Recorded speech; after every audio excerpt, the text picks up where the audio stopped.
Global skill development mission में आपका स्वागत है।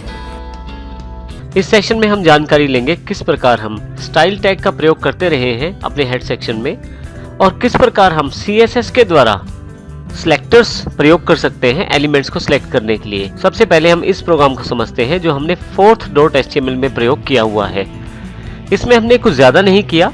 स्टाइल में दो एलिमेंट्स H1 और P इन दोनों को कलर डिफाइन किया है, जैसे कि H1 का कलर रेड है और P का कलर ब्लू है। फाइनली जब हम बॉडी में इसका प्रयोग करते हैं तो जो H1 टैग है उसका कलर बिल्कुल उसी तरह की आउटपुट में दिखाया जाता है जो हमने स्टाइल में डिसाइड किया है, और जब P टैग का प्रयोग करते हैं तो उसका कलर बिल्कुल वही कलर दिखाया जाता है जैसे कि ब्लू जो हमने उसके स्टाइल में डिसाइड किया है। तो यहाँ तक तो हमने जानकारी ली है पिछले सभी सेशंस में। इसका प्रयोग हमने कई बार किया है और हमने इसको प्रैक्टिकल रूप में भी करके देखा है। लेकिन अब हम जानकारी लेंगे CSS के द्वारा किस प्रकार एक एलिमेंट को सिलेक्ट किया जाता है, किस प्रकार उसको प्रॉपर्टी दी जाती है और उसकी वैल्यू क्या रहती है। आइए सबसे पहले हम CSS सिलेक्टर्स की जानकारी लेते हैं और उनकी प्रॉपर्टीज के बारे में समझते हैं। CSS सिलेक्टर्स वो टैग जिन पे हम कुछ CSS रूल अप्लाई करना चाहते हैं उनको CSS सिलेक्टर कहा जाता है। जैसे यहाँ पे P टैग जो है वो एक सिलेक्टर है, अर्थात जब बॉडी में इस P टैग को लगाया जाएगा तो उस पे CSS का ये रूल लागू होगा। उसके पश्चात हम कर्ली ब्रेसेस का ब्रैकेट ओपन करते हैं और लास्ट में उसे क्लोज करते हैं। इन दोनों कर्ली ब्रेसेस के बीच में हम काफी सारी प्रॉपर्टीज डिफाइन कर सकते हैं जो कि P टैग पे एप्लीकेबल हो सकती हैं, जैसे कि कलर जो कि डबल कॉलन के साथ दिया गया है, ये असल में प्रॉपर्टी का नाम है। कलर डबल कॉलन जो है वो एक प्रॉपर्टी का नाम है और येलो जो है उसकी एक प्रॉपर्टी का वैल्यू है। इसी तरह से टेक्स्ट अलाइंग ये एक प्रॉपर्टी का नाम है, लेकिन जो सेंटर है वो एक प्रॉपर्टी का वैल्यू है। इसी तरह से फॉन्ट साइज एक प्रॉपर्टी का नाम है और 12 पिक्सल जो है उसका वैल्यू है। इसी तरह से फाइनली बैकग्राउंड कलर जो है वो प्रॉपर्टी का नाम है और रेड जो है वो प्रॉपर्टी का वैल्यू है। तो इस प्रकार हम CSS में सिलेक्टर को सिलेक्ट करके प्रॉपर्टीज डिफाइन करके और उनकी वैल्यूज देकर इन तीन चीजों से हम आसानी से किसी भी टैग को किसी भी CSS रूल के द्वारा फॉर्मेट कर सकते हैं। CSS इन सभी सिलेक्टर्स को HTML डॉक्यूमेंट में फाइंड करता है, उनको सिलेक्ट करता है और जो भी फॉर्मेटिंग आपने यहाँ पे बताई है उन सभी फॉर्मेटिंग को, जैसे कि यदि आप इस P टैग को बॉडी टैग में यूज किया जाए तो जहां जहां बॉडी टैग में P टैग आएगा उन सभी P टैग्स के साथ यही फॉर्मेटिंग लागू की जाएगी।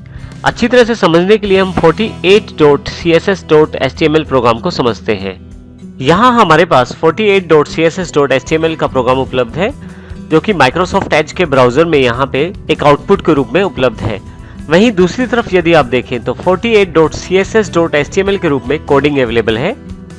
यहाँ यदि ध्यान दें तो हमने हेड सेगमेंट के अंतर्गत स्टाइल टैग का प्रयोग किया है जिसमें हमने P एलिमेंट को सिलेक्ट किया है, फिर प्रॉपर्टी का नाम जैसे कि कलर और उसका वैल्यू जैसे कि ब्लैक, फिर टेक्स्ट अलाइंग प्रॉपर्टी का नाम है और सेंटर उसका वैल्यू है। इसी तरह से फॉन्ट साइज और बैकग्राउंड। ध्यान देने वाली बात यह है कि डबल कॉलन से पहले वाला जो नाम है और बाद वाला वैल्यू है। अब यहाँ पे हमने एक बार बॉडी सेगमेंट में इस P टैग को प्रयोग किया है। मैं यदि यहाँ कुछ चेंजेस करता हूँ, जैसे कि येलो कर लेता हूँ यहाँ पे, फाइनली सेव करता हूँ और यहाँ पे इसे रिफ्रेश कर देता हूँ तो आप देखेंगे P टैग पे जो स्टाइल रूल है वो फॉलो किया गया है। P का कलर अब येलो हो गया है।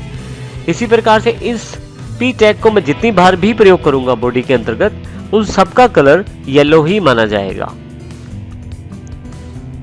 मैंने इसको 4 बार टैग को प्रयोग किया है और यहाँ पे रिफ्रेश करूं तो 4 बार यहाँ पे भी मेरे पास P टैग उसी फॉर्मेटिंग के साथ उपलब्ध हो गया है। तो इस प्रकार हम आसानी से स्टाइलिंग में एलिमेंट को सिलेक्ट करके प्रॉपर्टी डिसाइड करके उसकी वैल्यू देकर चेंजेस कर सकते हैं। लेकिन ऐसे स्टाइल को अगर इंप्लीमेंट करते हैं तो यहाँ एक समस्या है। वो समस्या ये है कि जितनी बार भी हम P टैग प्रयोग करेंगे उन सब पे यही रूल फॉलो कर दिया जाएगा। तो ऐसे केसेस में हमें ID या क्लास की जरूरत होती है जो कि CSS के द्वारा प्रोवाइड किए जाते हैं।